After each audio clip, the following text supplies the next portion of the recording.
Terima kasih pemirsa, Anda masih bersama kami dan Mensaku. Alhamdulillah kita sampai di segmentasi tanya jawab. Dan yang pertama kami persilakan, pertanyaan akan disampaikan oleh Bapak Muhsin Mulahela. Silakan. Bismillahirrahmanirrahim. Nama saya Muhsin Mulahela. Kebetulan kami penghuni perumahan Bogor Nirwana Residen. Yang perlu kami tanyakan, Ramadan membentuk pola hidup. Alhamdulillah kami akan peninjauannya dari aspek kesehatan. Banyak sekali dan terutama kami alami sendiri bahwa di dalam bulan Ramadan alhamdulillah semua penyakit yang ada dalam tubuh kami ini bisa berkurang. Wabil khusus penyakit MAH biasanya Pak. Ya.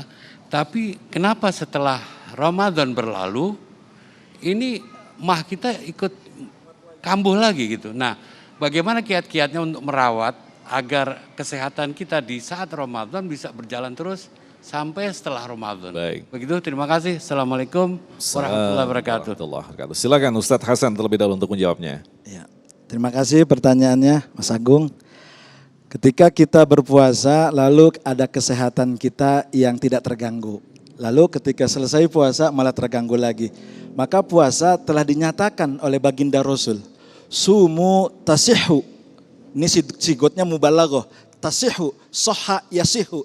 Artinya ketika kita puasa, jawabnya pasti bakal diberikan kesehatan. Karena apa? Kita makan sahur, lalu setelah sholat subuh tidak lagi makan. Kita dikasih oleh Allah kesempatan untuk buka, kita menjaga bagaimana supaya buka tidak berlebihan. Nah biasanya ibu-ibu nih, kolak dimakan, gorengan dihabisin. Apalagi? Mie. Tuh kan ngaku kan. Kalau bapak-bapak mah enggak, cukup kopi sama rokok. Itulah mengapa puasa diberikan arahan oleh para ulama.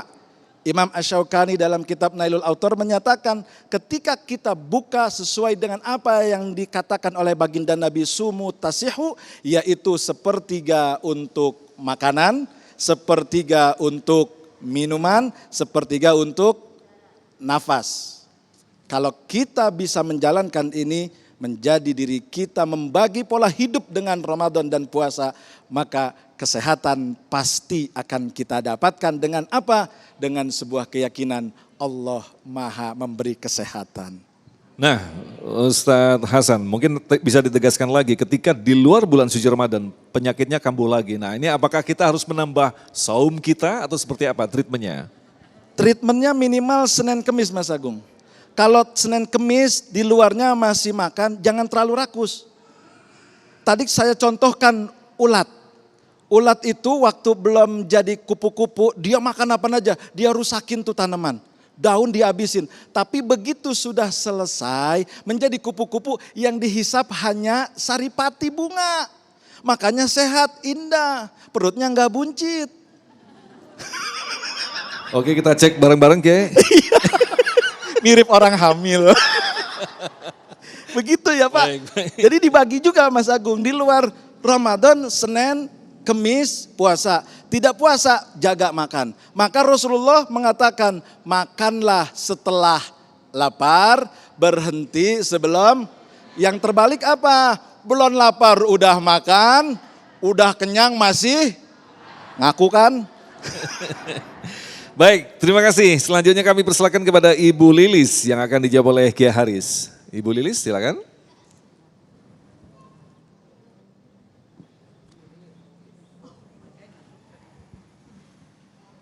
Bismillahirrahmanirrahim. Assalamualaikum warahmatullahi wabarakatuh. Perkenalkan, nama saya Ibu Lilis dari pengurus Majelis MT Rosnia Al-Ahmad. Yang saya akan tanyakan, bagaimana tips menjaga keistiqomahan ibadah rohaniah di bulan lain selain Ramadan, agar iman kita stabil atau meningkat. Terima kasih. Wassalamualaikum warahmatullahi wabarakatuh. Waalaikumsalam warahmatullahi wabarakatuh. Silakan Kiai. Baik, sebenarnya pertanyaan pertama dengan kedua itu punya korelasi substansial. Begini, ada sebuah penelitian yang dilakukan bukan oleh orang Islam. Seorang Profesor Isonori di Jepang meneliti menemukan sebuah teori yang disebut dengan autopagi. Ibu tahu autopagi? Sama, saya juga nggak tahu juga. Autopagi itu adalah dengan cara mengosongkan tubuh dari segala asupan. Jangan dikasih makan, jangan dikasih minum 12 jam. 12 jam. Menurut teori autopagi ini, nanti sekaligus menyempurnakan jawaban pertama, apabila dia sudah 12 jam, kira-kira waktu zuhur itu, maka sel-sel di dalam tubuh kita ini yang hidup memakan semua sel-sel yang mati, sel-sel yang lemah dimakan habis. Dan pada saat itu cirinya tubuh kita lemah. Lemes, terasa capek gitu. Nah, semakin lemah, semakin capek, yang bagus jangan tidur. Supaya semakin ganas dari sel-sel yang aktif itu untuk memakannya itu. Nah, oleh karena itu kalau ditanya tentang kiat bagaimana mempertahankannya itu adalah puasanya autolisis. Apa itu autolisis? Kata beliau ini non muslim, kata teori autolisis itu mengatakan sekurang-kurangnya puasa 2 hari dalam seminggu. Senin Kamis. Jadi Nabi sudah berbicara tentang autopagi, autolisis sudah dibahas. Kalau mau bagus lagi, penyakitnya gampang kambuh, puasanya Nabi Daud. Sehari puasa, sehari buka, sehari buka, sehari puasa. Nah, Bapak Ibu sekalian yang berbahagia, jadi kiatnya puasa antara fisik dan rohani ini seperti ini, Bu. Balon ini. Apabila saya pencet yang kanan, yang kiri itu melembung. Kalau yang kiri saya pencet, yang kanan melembung. Kalau kita cuma memperhatikan fisik kita saja, tubuh kita bagus, badan kita sempurna, bisa jadi tetap cantik, lama penuaan, tapi rohani kita lemah. Nah, oleh karena itu kita lihat, di dalam hadis dikatakan, ma asba'a Rasulullah sallallahu alaihi wasallam salasata ayamin taba'an min khubzil hintah, ya. Tidak pernah hatta faraqad dunya. Nabi tidak pernah perutnya kenyang 3 hari berturut-turut dari hintoh. Hintoh itu gandum yang murah. Kalau kita mungkin gak beras yang perak. Nabi tidak pernah perutnya kenyang 3 hari berturut-turut dari lantaran beliau memelihara tubuhnya itu hatta faraqad dunya, sampai meninggal dunia. Mau jaga fisik gak usah puasa. Mau jaga rohani, jangan makan terus. Harus ada puasanya. Jadi ibu menjaga puasa Senin Kemis. Kalau bisa puasa Daud itu adalah kiat menjaga rohani. Karena makanan semakin tidak diberi makan, tubuh semakin tersiksa, rohani berbahagia. Dia secara otomatis bagaimana kita memanagenya antara kanan dan kiri itu. Begitu caranya. Nah Kiai, tadi kalau kita kaitkan dengan masalah istiqomah, ini memang pertanyaan yang sering ditanyakan oleh para jemaah.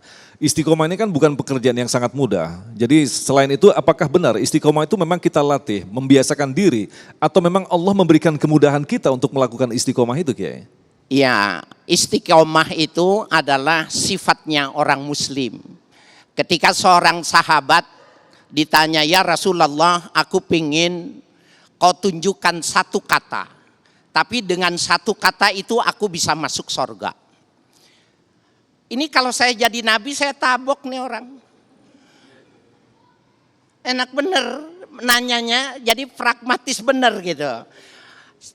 Sebutkan satu kata, dengan satu kata itu aku bahagia dunia, bahagia di akhirat.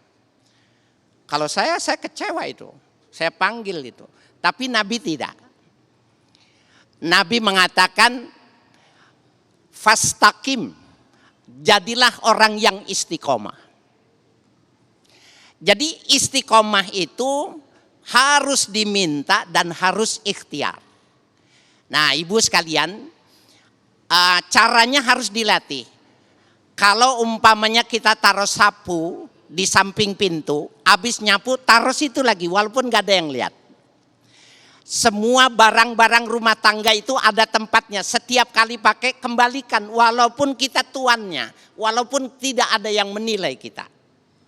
Sama ketika kita membiasakan hari Senin dan hari Selasa, maka membiasakan pada waktu-waktu pada proporsional itu adalah melatih istiqomah. Ibu, yang bagus orang dulu melatih istiqomah, nih di kaum bapak, sholat milihnya di tempat titik tertentu, pojok umpamanya. Dari muda sampai meninggal dia tidak pindah-pindah. Cuma tempat berdirinya saja dia tidak mau. Kenapa?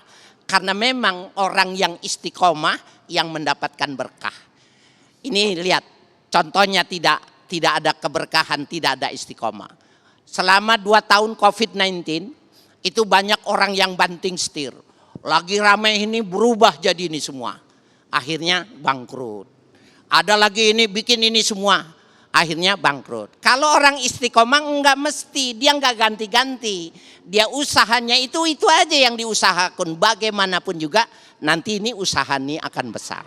Ibadah juga seperti itu. Baik, terima kasih Kiai. Selanjutnya kami persilakan kepada Bapak Abdul Soleh. Bapak Abdul Soleh, siap. Mic-nya tolong bisa di-share. Maskernya diturunkan sebentar biar jelas suaranya. Silakan Bapak Abdul Soleh yang akan dijawab oleh Ustadz Hasan. Assalamualaikum warahmatullahi wabarakatuh. Waalaikumsalam warahmatullahi wabarakatuh. Perkenalkan, nama saya Abdul Soleh, Jamaah Masjid Rosniah Al-Ahmad BNR.